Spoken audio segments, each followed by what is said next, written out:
Umgjörðin, umgjörðin hérna hjá Reykjavík er þannig að það er pólitískur stýrihópur allra oddvita sem hafa stýrt svona stefnumótuninni og síðan starfshópur starfsfólks hérna og þaðan úr borginni og ég stýri þeim hérna starfshópi eða sem sagt leiði hann áfram. Nú útkoman er á að vera loftslagsborgarsamningur á milli aðila og það er alveg svona ákveðin stíf umgjörð og sniðmátt frá Net Zero Cities að markmiðin alltaf að samningum sé til að draga úr losun gróðurhúsalofttegunda. Og síðan er þetta mjög formulegt ferli að framkvæmdastjórn Evrópusambandsins sem að lesa þetta yfir og akkurat núna er fyrsti loftslagsborgarsamningur Reykjavíkur í yfirlestri þar og við fáum vita sennilega í apríl eða maí hvort að samningurinn hafi endanlega verið samþykktur. Í millitíðinni erum við að halda áfram að vinna með hann, það hugsa sem lifandi plagg. En hvað er loftslagsborgarsamningurinn? Þetta er skuldbinding og samstarf þátttakenda, þetta er sem sagt bara náttúrulega sjálfviljugt samstarf til að vinna að aðgerðum til að ná kolefnishlutleysi 2030. Það er lögð áhersla á að forgangsraða aðgerðum þannig að það sé lögð áhersla á þær sem aðgerðir sem draga mest úr losun gróðurhúsalofttegunda. Fyrsti loftslagsborgarsamningur var gerður núna í haust og hann inniheldur 15 aðgerðir með 18 þáttttakendum. Hann hefur síðan verið í yfirlestri og aðeins svona verið að tvíka hann til en var endanlega skilað í janúar. Og þetta er skuldbindingi sem að þátttakendur taka þátt í bæði á ensku og íslensku, því samningur þarf að vera á ensku út af Evrópusambandinu. Þá er það skuldbindingin er svo að móta aðgerðir til að draga úr losun gróðurhúsalofttegunda og líka taka þátt í árlegum samráðsfundum, bara hvernig gengur og hvernig er þetta þróa verkefni áfram. Þetta er sem sagt undirskriftirnar sem voru í haust, það voru orðið smá pólitíska breytingar í millitíðinni en samningurinn stendur eins og hann er og þetta eru sem sagt lykil forgangsatriðin í samningunum. Það er sem sagt á samgöngur eða mobility og breyting á ferðavenjum og styrkja innviði fyrir almenningssamgöngur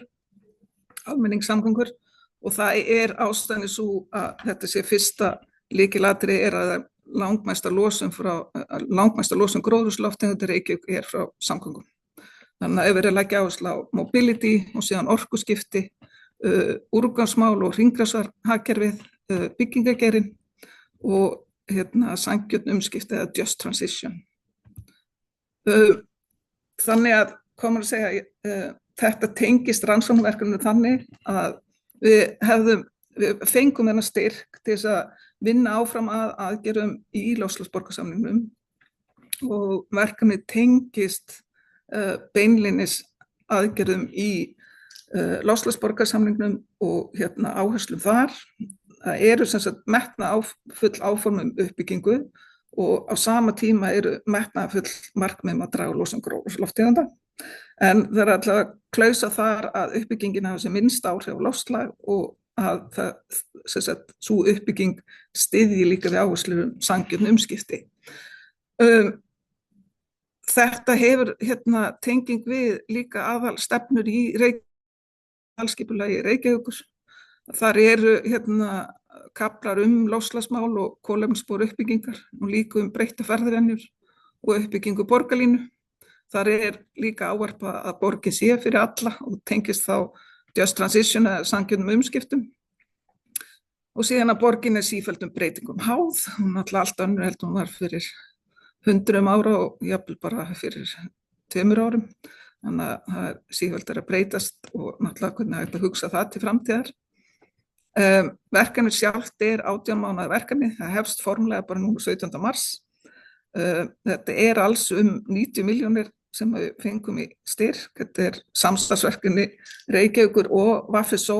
Það er sem sagt skylda að fyrir styrkveitinguna Reykjavík leiði verkefnið en fái síðan að minnsta kosti einn svona partner með sér í verkefnið. Við munum fá stuðning frá ráðgjöfum Net Zero Cities og líka bara samtal og samstarf með öðrum loftslagsborgum í þessu verkefni. Kannski aðeins svona praktist áður en Herdís kemur inn í þetta verkefni snýst þróun nýrra svæða og hvernig þetta sú uppbygging getur stutt við markmiðum ferðavenjur og kolefnishlutleysi. Það verða skoðu bílastæði hús og bílastæði kjallarar og stæði ofanjarðar með langtíma áhrif í huga. Það verða meir en 50 ár, það er náttúrulega skemmtilegt að vera að skoða enn lengri tíma fram á við þegar við sjáum til hvernig það gengur.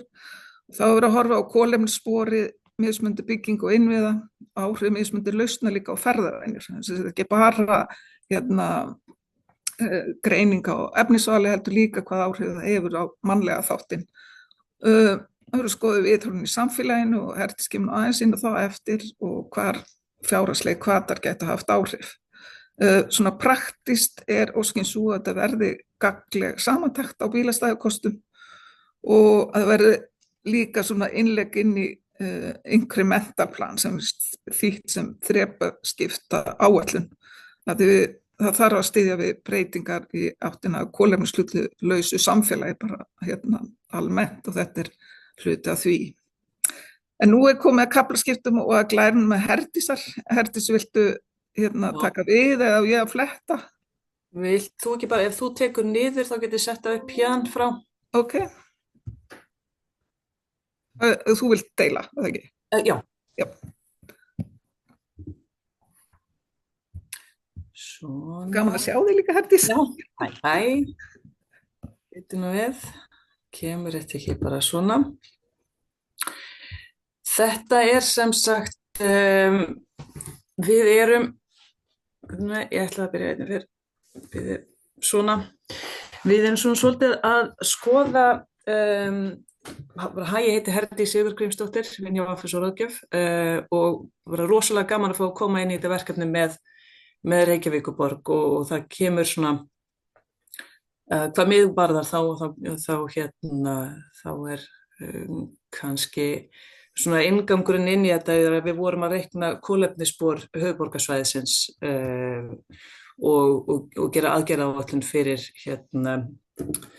til minnkunar loftslags kolefnisfótsporsins fyrir höfuðborgarsvæðið í fyrra og svo erum við fáum að koma inn í þetta með Reykjavíkurborg líka, það sem er bara mikill heiður og mjög skemmtilegt. Það eru margar skemmtilegar pælingar í þessu og við byrjum svona svolítið á í rauninni bara að velta fyrir okkur theory of change eða kenningum breytingu, bara í rauninni hvernig heimurinn settur saman og hvað lætur hann breytast, og það þurfum svolítið að pæla í hver rót vandamálsins og hvað þarf til þess að hafa áhrif á hana. Þetta byrjar svolítið teóriðist en haldið út. Þetta verður skýrara vona ég. Ok. Reykjavíkurborg er sem búin að vera með þéttingastefnu síðustu 15-20 árin og í rauninni segir bara þannig að ef við ætlum að breyta, ef vandamálið er bílisminn þá er bíddu nú við. Nú er ég aðeins að velta fyrir mig hvort ég hafi dreift. Ég ætla aðeins að skipta ég hef sett rangar glærur í loftið. Afsakið mig. Þessi átti það að vera.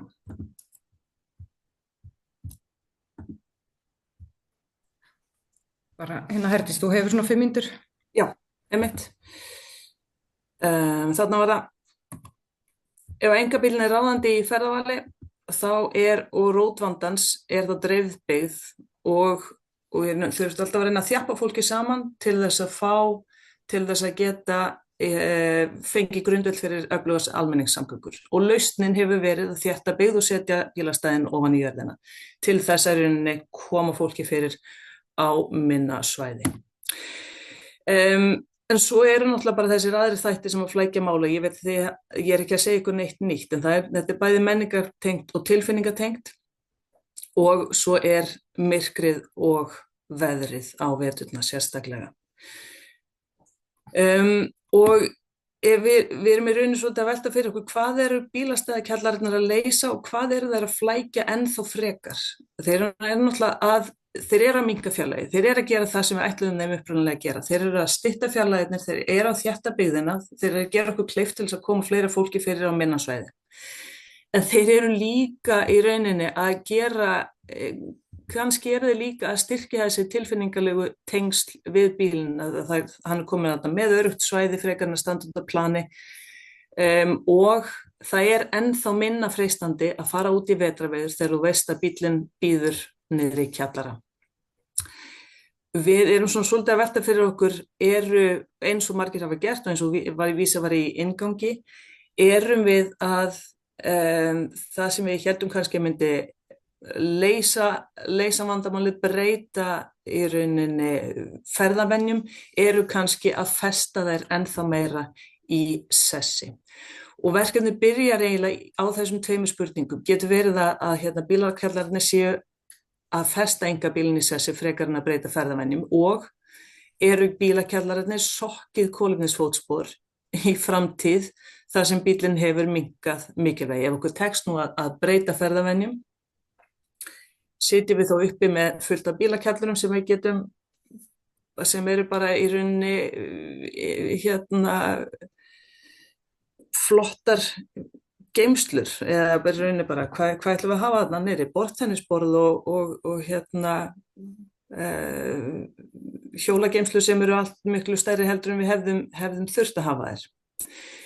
Þannig að þess vegna erum við að skoða hefur verkefni líka þessar tvo hluta. Við erum að bera saman kolefnisspor bílastæðakjallara versus sérstaklega deili bílastæðahús. Það að segja ef að segjum 5 blokkir eiga saman og sameiginlega aðgengi að einu bílastæðahúsi.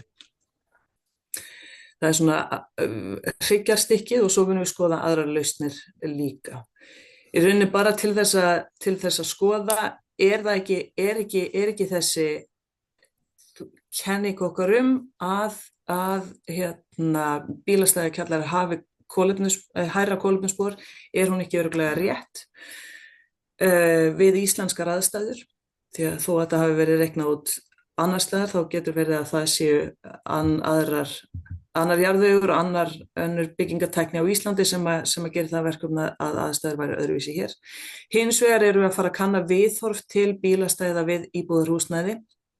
Þetta snýst svona svolítið eins og Hrönn sagði áðan, að skoða það hvar er samfélagið í Reykjavík núna, hversu hratt getum við hert takið á bílastæðunum en samt haft fólk með okkur. Þannig að við erum að afla þekkingar bæði viðhorf almennings til bílastæðalausna, viðhorf fagaðila í fasteignaþróun, bæði þeirra sem byggja og þeirra sem selja, kolefnisspor mismunandi lausna og líka áhrif kostnaðar og fjárhagslegra hvata. Því að þetta er náttúrulega dýrara, það tekur lengri tíma að byggja með bílastæðakjallara, og þetta allt bakað inn í íbúðaverðið í dag, bílastæðakostnaðurinn. Hvað gerist ef þú segir minnst hvað það kostar, hver auka kostnaðurinn við það að hafa bílastæði niður í kjallara, myndirðu ennþá vilja kaupa það. Og ég held að þurfi svolítið að aftengja kostnaðinn við íbúðarhúsnæðið og kostnaðinn við bílastæðið sjálft. Og úr þessu ætlum við að reyna að búa til þessi 2 aðalpródúkt sem eru annars vegar þróun og raunhæfismat á öðrum bílastæðalausnum í íbúðabyggð. Við erum alltaf að hugsa íbúðabyggð, ekki atvinnuhúsnæði í þessu verkefni. Og svo þetta þrepaskipta plan til að breyta ferðavenjum eftir þroska samfélags og innviða. Vegna þess og það sem við erum búin að sjá svolítið er það að myrkur og veður gera það kannski að verkum að við getum ekki alveg nota sömu uppskrift til þess að breyta ferðavenjum í Reykjavík á 63 gráðum norður eins og þú getur í París eða Kaupmannahöfn. Kannski lítur okkar uppskrift öðruvísi út. Ég er að hugsa að halda mig bara innan þessar 5 mínútna sem ég fékk og setja punkt þar, en okkur þykir rosalega vænt að fá ykkar innspil og umræðu þetta. Takk fyrir. Já, takk kærlega fyrir Hrönn og Herdís. Þetta var alltaf gaman að sjá hérna, það er verið að taka tilfinningar og mannlega þáttinn inn í rannsóknarverkefni, en hérna, ég held að það sé alveg augljóst að við þurfum að fá aftur kynningu á þessu verkefni hérna fljótlega.